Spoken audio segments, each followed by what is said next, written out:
And talking about Lerone and Terry's lactate profile, all we did was do like kind of high-end muscle buffering training, really high speeds, and then that unlocks like everything that's like underneath the hood.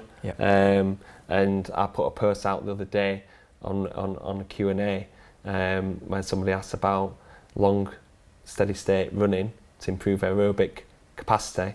And I just put a post of Lerone and just said I think he's dispelled the myth of the need for doing some long road running, because all he did was the sprint training, high intensity training, muscle buffering, and he just like boxed in second gear all night and looked like he could do about 20 rounds. Absolutely. I think more than anyone we've trained in the past, they have been trained more like a sprinter. Both of those two athletes have trained more like sprinters than anyone else.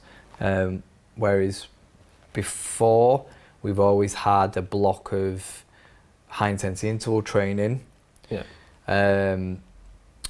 That might have been, around 4 up to 6 minutes or so. Again, this all depends on the type of athlete that we're working with. But, for example, for Lerone, he is very athletically gifted.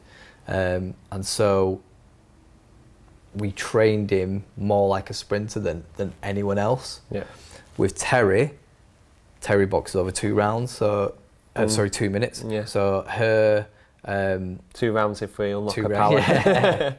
Her frequency of activity within a round is going to be much higher than male boxers, and so we had that in mind as well when we were programming her training about unlocking that ability to run at high intensities, and don't forget about the work that you did with them last summer and through the autumn as well, where they were doing runs on the field, muscle buffering on the field, and like Terry was doing those muscle buffering hill sprints as well, and building that foundation. So it's not like we've just gone train like a sprinter.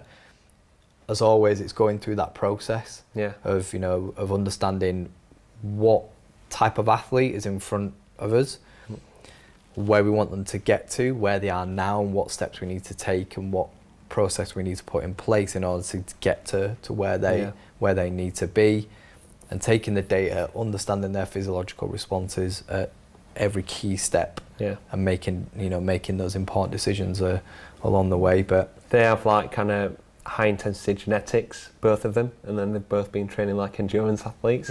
So then we switched that up, and that's why they've been able to adapt so well.